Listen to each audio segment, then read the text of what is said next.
The Shooting Range. In this episode, pages of history, the Panther's short life, tactics and strategy, air-to-surface guided munitions explained, and Metal Beasts, the Japanese test wheeler.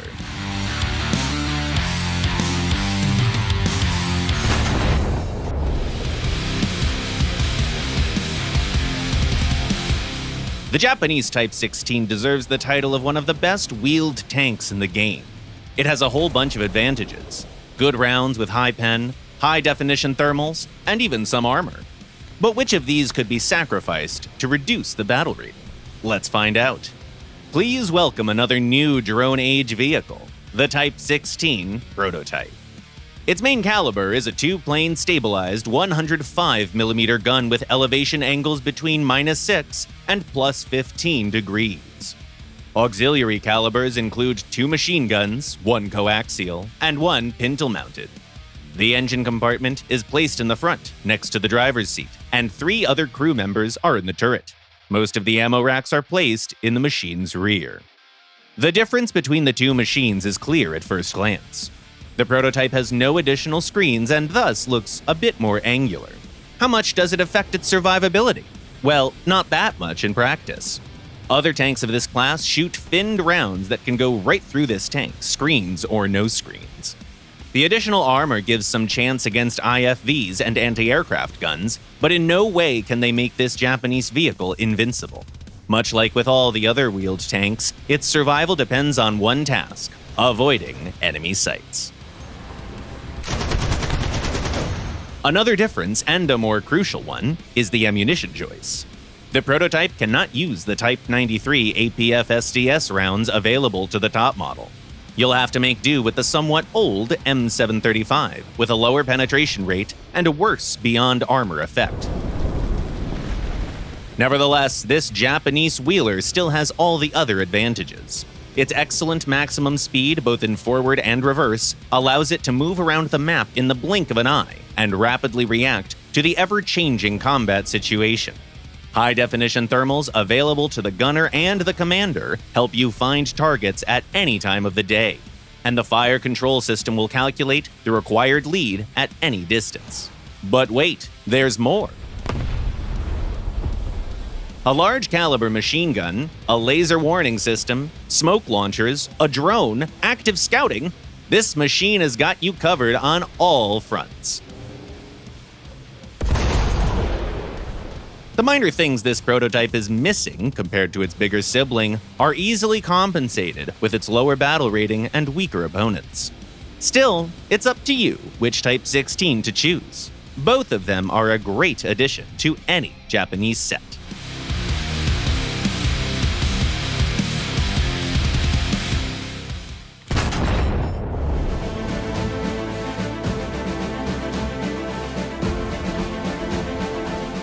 The Germans had never relied upon their tank numbers. What's 8,500 Panzer IV tanks against 65,000 T-34s?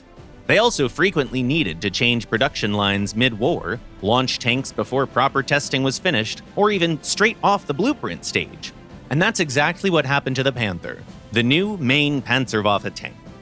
The MAN Company won the competition for the new 35-ton tank, and the decision to start production had been made before any prototypes were built.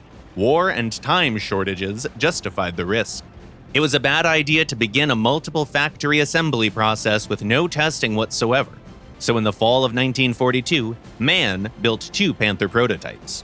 But the first mass-produced machines left the factory walls as early as January 1943. It would have been unreasonable to expect the engineers to introduce major changes in only a few months. So the Panther prototype, known as the VK3002M, was almost a carbon copy of the standard issue. Still, it has a few unique details. The first thing that catches your eye is the rear-mounted muffler missing on the standard Panther. There's a reason for this. The Panther actually used an isolated cooling system. It solved multiple issues at once. First, the Panther received an ability to cross water bodies by deep weighting. The water would go into the radiators, but the sealed engine would stay dry.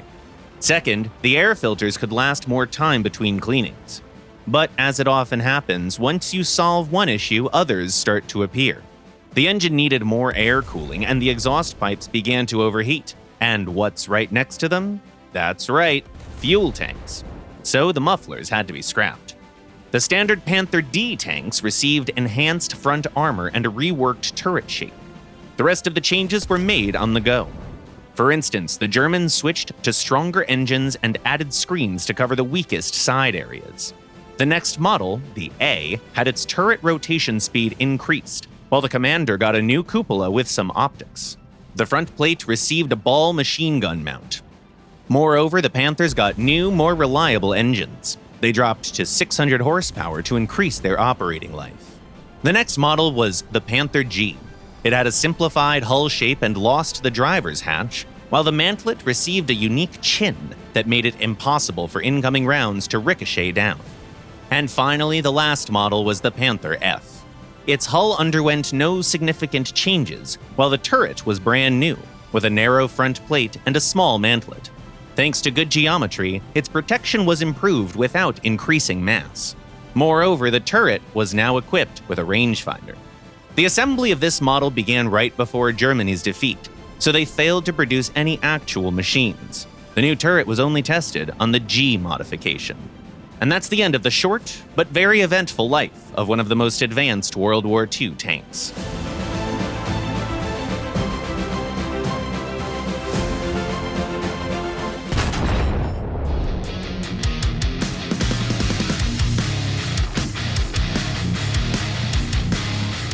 More and more guided bombs, missiles, and their carriers have been added to the game, which means it's time we reviewed the tactics employed with air-to-surface ordnance. The hardest ones to use are manually guided missiles. You have to control them with your keyboard all the way until they hit, handling your plane at the same time. To do this, you'll need to assign keys that control the missile's yaw and pitch axes. The next, simpler type, is anti-tank missiles with semi-automatic control. You can guide them with your mouse, and the only key you need is sight stabilization, which is F by default on helicopters. It's also used to lock onto targets for machines that have an auto-tracker. With those, you don't even need to guide your missile. Just launch it and wait for a hit. The most widespread air-to-surface munitions in the game are laser-guided ones. You can find them on all types of airborne carriers, planes, helicopters, and even drones.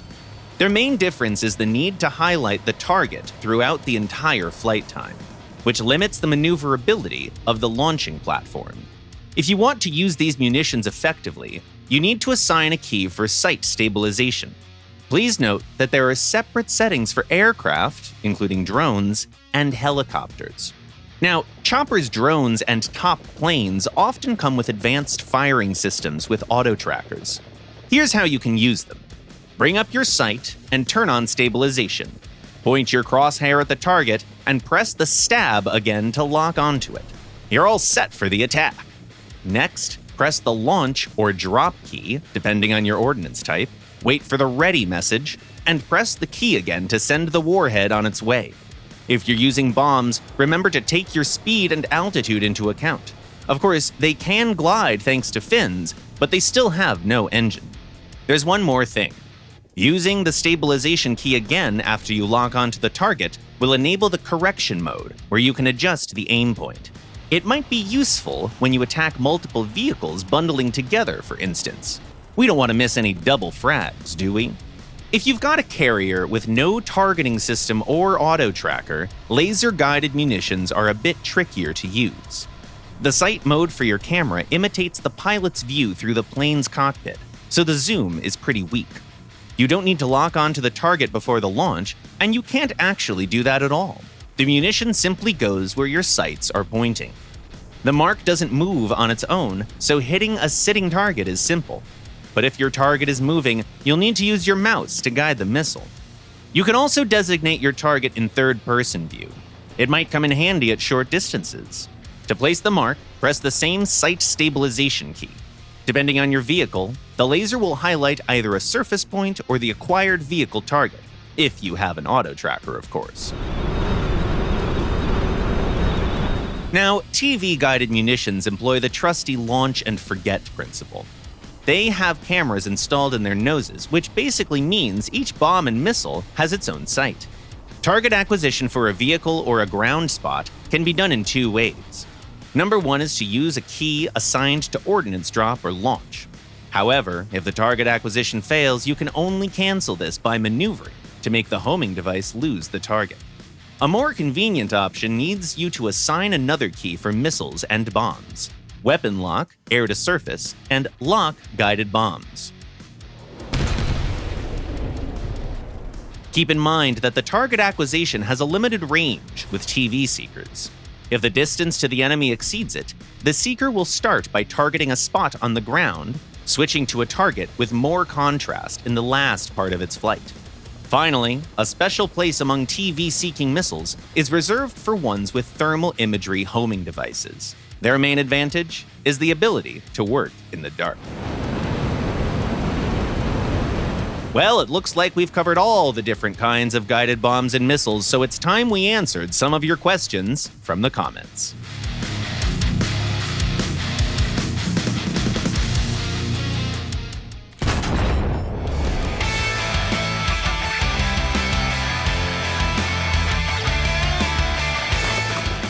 The first question was sent by a player called Robert Bamer. I'm red-green colorblind. How can I change the enemy icons to help me see them?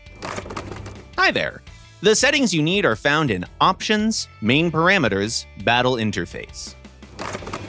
Brandon Diaz asks, does upgrading the loader's reloading skill also increase the replenishment speed of primary ammo racks and magazines?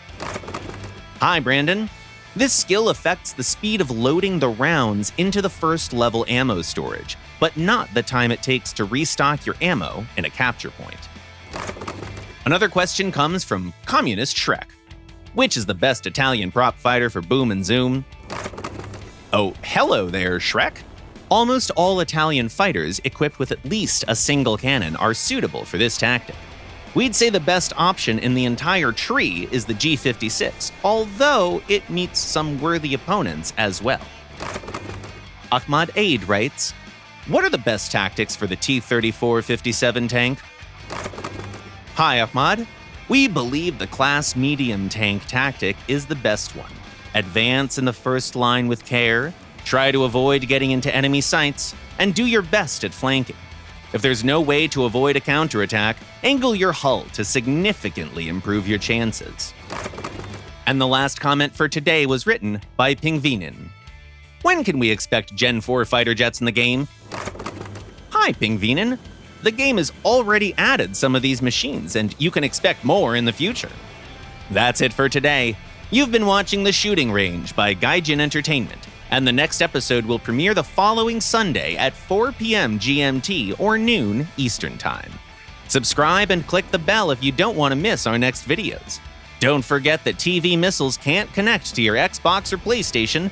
Leave a like, share your thoughts and comments, and see you next week.